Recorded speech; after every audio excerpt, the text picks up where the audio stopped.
장대장 TV 시청자 여러분 안녕하십니까? 장대장입니다. 자, 말도 많고 탈도 많았던 이사 공급 대책 기억나십니까? 2월 4일. 네. 그게 왜 말도 많고 탈도 많았나요? 네. 가장 중요한 건 뭡니까? 이사 대책 이후에 사업주의로 선정이 되는 그 지역을 바로 매물을 매수하게 되면 네. 조합원 입주권을 받을 수 없고 사업이 진행될 때 현금 청산된다고 해서 위헌의 소지가 있다. 자, 이게 첫 번째고, 예. 두 번째로는 공공재개발과 다른 겁니다. 이건 뭡니까? 공공주도 도심개발이거든요. 공공재개발은 이 조합과 공공이 같이 시행을 하는 거지만 공공주도는 자, 이건 뭡니까? 이건 바로 우리 예전에 어렸을 때 그 모래사장에 가서 손을 이렇게 해서 그 모래를 올리면서 두꺼봐 헌집 줄게 새집 다오. 예, 그거 기억나시나요? 네, 헌집을 줄게가 아니고 헌집을 주면 새집을 주겠다는 거거든요. 즉 모든 어떤 그 주도권을 공공이 하겠다는 거예요. 예, 다 맡기는 겁니다. 공공에. 그렇기 때문에 공공재개발도 쉽지가 않은데 공공주도, 바로 이 지금 오늘 발표한 공공주도 도심개발은 더욱더 쉽지 않다는 거죠. 네. 자, 어찌됐든 간에 정부는 예정돼 있던 것을 지금 발표를 한 거고요. 그러면 어떤 지역들이 있고 또 진행 절차는 어떻게 될 것이며 과연 가장 중요한 것은 실현 가능성이 있느냐. 네. 이제는 이 1년 이내에 진행이 되지 않으면 안 되는 건데 또 서울시장 선거가 바로 며칠 남지 않았습니다. 자, 여러 가지 이런 정치적인 이슈 또 시간과의 싸움, 이 모든 거에서 과연 해결할 수 있을 것인지, 조합원 3분의 2 찬성이 있어야 되는데 가능할 것인지, 네, 그 부분에 대해서 함께 보도록 하겠습니다. 자, 그러면은 자, 이 바로 보도자료 내용을 보도록 하겠습니다. 바로 이 지금 서울 4개구에 21곳 선정이 있습니다. 약 25,000만 규모의 수준이고요. 인천구와 도봉구와 영등포구와 은평구와 4개 구 총 21곳 네, 선정을 한 겁니다.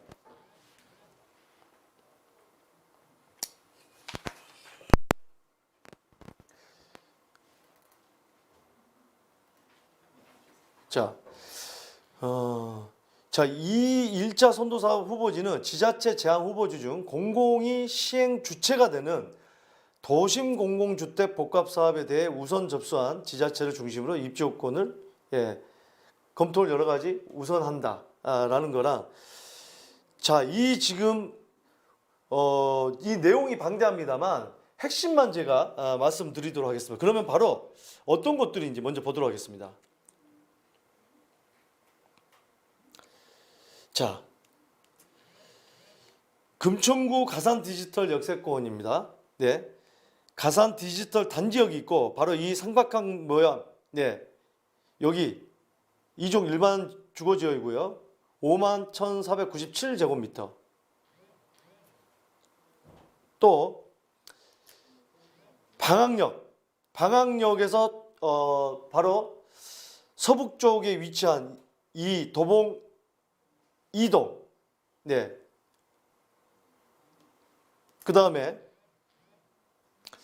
이 자료는 있기 때문에 여러분들 스탑 시켜놓고 보시면 됩니다. 예, 중요한 것은 제가 여기서 무슨 제곱미터다 그건 중요하지 않습니다. 어떤 위치에 있는지만 먼저 보고, 네, 그 다음 진행 상황이 어떻게 될 것인지, 그 다음에 그러면 실현 가능성이 있는지 없는지, 왜 있는지 왜 없는지, 그 부분에 대해서 말씀을 드리겠습니다. 자, 영등포 역세권에 위치한 바로 남측에 위치한 이 위치. 자, 네 번째로는 은평구 연신내역. 자, GTX역이 들어선 연신내역에 약간 동북쪽에 위치한 이 위치. 자, 다섯 번째는 도봉구 창동의 중공업지역. 네, 위치. 이 자료는 위치는 다 확인할 수가 있습니다. 중공업지역. 창동 674번지 일대입니다. 자, 다음은 여섯 번째, 영등포구 신길동 저층주거사업단지. 신길동 구 신길 4구역 쪽입니다. 네. 자, 일곱 번째는 은평구 불광동 저층주거지. 연신내역의 바로 동쪽에 위치한 저층주거지. 자, 이 지역들이고 이 후보지가 지금 여기 보시면 역세권 주거상업 공밀지구 해가지고 9개가 나와 있고요. 중공업 지역 해가지고 도봉구에 2개 지역이 나와 있고요. 저층주거지 해가지고 바로 10곳이 있습니다. 이 지역은 한번 자 확인해 보시고요. 자, 핵심 내용 중에 자 이런 내용들이 있습니다. 자, 이 지역을 주요 후보지로 선정한 이유에 대한 내용인데, 은평 연신내 역세권인데 연신내역이고요. GTX 역세권에 풍부한 주택 수요. GTX 역세권에 되면 풍부한 주택 수요가 있을 수 있겠죠. 하도 불구하고 기존 도시 계획으로는 사업성이 낮아 민간 개발이 어려워 노후화가 가속되고 있다. 이런 저층 주거지를 용적률을 높여서 임대주택을 공급함에 동시에 사업성을 높여주겠다. 자, 그 다음에는 도봉구 창동 중공업지역. 이 중공업 지역임에도 산업시설이 없이 모두 주거지역화된 이유, 정비되지 않고 도시기반시설 부족하다라는 게 이고, 과소토지 비율 등 정비사업 요건이 충족되지 않아. 자, 과소토지라는 게 뭐냐면 재건축, 이게 재개발을 할 때 재개발해서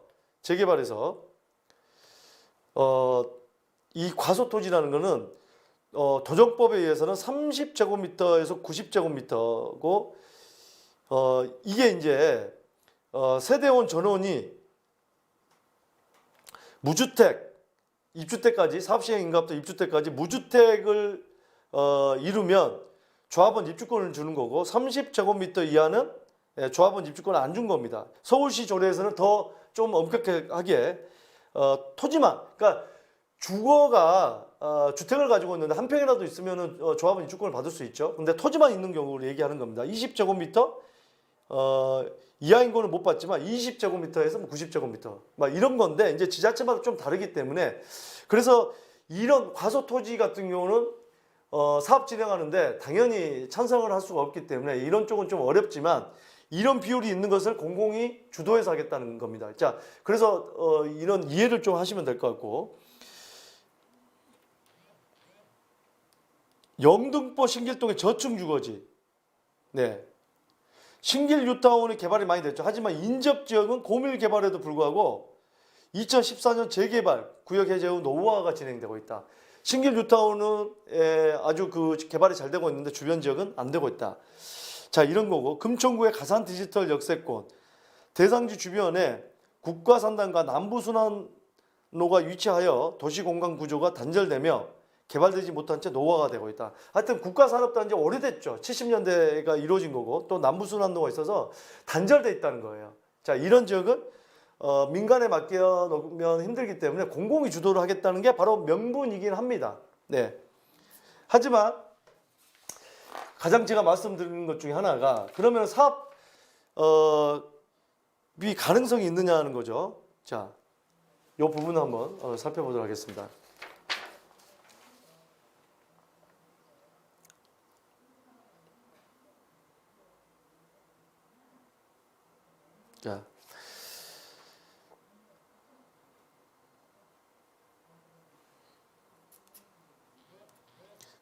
자, 주택을 지을 공간이 없어 보이는 서울 한복판에서도 5년간 11만 7천호의 주택을 공급할 수 있다는 마술 같은 묘책입니다. 주택을 지을 공간이 없어 보이는데 서울 한복판에 5년간 11만 7천호의 주택을 공급할 수 있는 마술 같다. 자, 무슨 얘기입니까? 저는 이렇게 생각합니다. 과연 지금 주택이 공급이 부족한 건가요? 네, 주택 공급이 부족하다 하는데, 정확하게 표현을 하자면 제 생각입니다.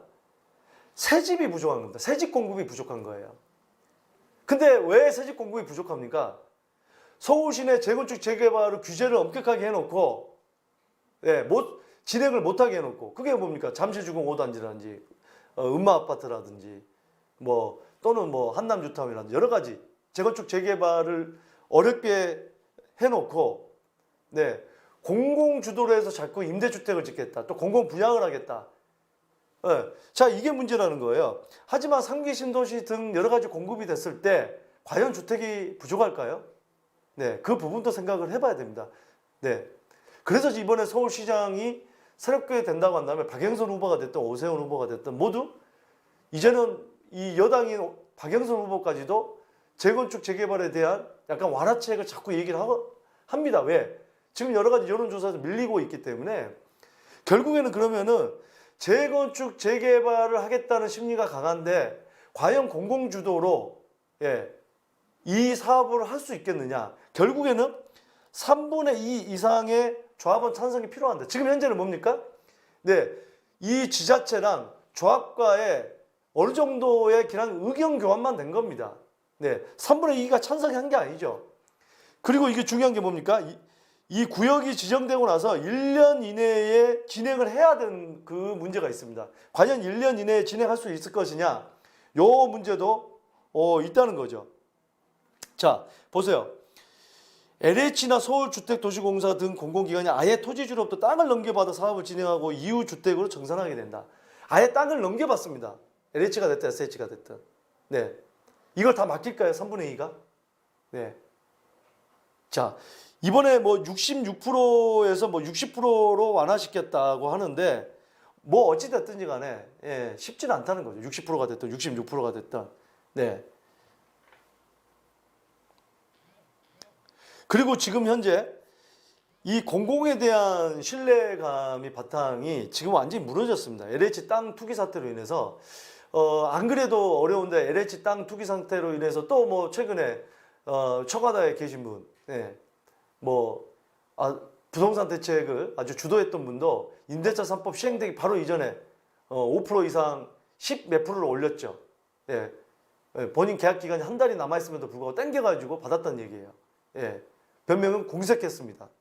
어찌됐든지 간에 국민들이 이 문제에 대해서 여러 가지 공공을 신뢰하지 못하는 상황에서 공공주도, 공공재개발도 어려운데 공공주도, 공공한테 다 맡기는 게 과연 이게 되겠냐는 거죠. 또 이 서울시장의 변수가 있다는 거. 그렇습니다. 자, 그래서 지금 오늘 이 내용을 좀 정리를 해보자면, 자, 첫 번째로는 어찌됐든지 간에 21곳을 발표를 했습니다. 여러분들 21곳에 대해서 일단은 숙지를 해 두시고요. 자, 하지만 과연 이 공공주도 사업 1년 이내에 정비구역이 지정되고 나서 조합원의 3분의 2 또는 60% 이거 정확하게 지금 봐야 되겠습니다만 찬성을 해야지 되는데 1년 이내에 이게 진행이 될 것이냐. 또 서울시장이 당장 서울시장이 새로운 서울시장이 이제 들어서면은 여가 됐든 야가 됐든 야가 되면 확실하게 이제는 민간 재건축 재개발 활성화 시키겠다고 얘기를 했고 여가 되더라도 재건축 재개발에 대한 규제책을 완화를 좀 시키겠다는 지금 얘기를 했는데 그렇다고 한다면 공공이 주도하는 게 조합원들에게 설득력이 있을 것이냐. 그런 측면에서 볼 때는 쉽지는 않을 것이다 라는 말씀을 좀 드리고 싶습니다. 자, 뭐 어찌됐든 100%는 확실한 게 아니기 때문에 우리가 이 사업에 대해서 진행되는 상황을 지켜보셔야 되고 이 주변에 또 무리하게 투자를 해가지고 또 영끌해서 투자를 했다. 이런 분이 있어서는 안 되겠습니다. 항상 그래서 우리 장대장 TV를 보시면서 여러 가지 정책이 나올 때 앞으로 어떻게 진행이 될 건지 이 점에 대해서 여러분들이 예측을 할 수가 있어야 되겠습니다. 계속해서 새로운 소식이 나오면은 여러분들에게 바로 속보로 알려드리도록 하겠습니다. 매주 화요일 저녁 6시 그 다음에 목요일 낮 12시에 라이브 상담으로 여러분들의 고민 해결해 드리고 있습니다. 여러분들의 많은 참여 부탁드리겠습니다. 자, 이메일 문자 계속해서 받고 있습니다. 여러분들 혼자 고민하지 마시고 함께 고민해서 조금이라도 고민을 돌기를 바라겠습니다. 여러분들의 많은 관심 부탁드리겠습니다. 감사합니다.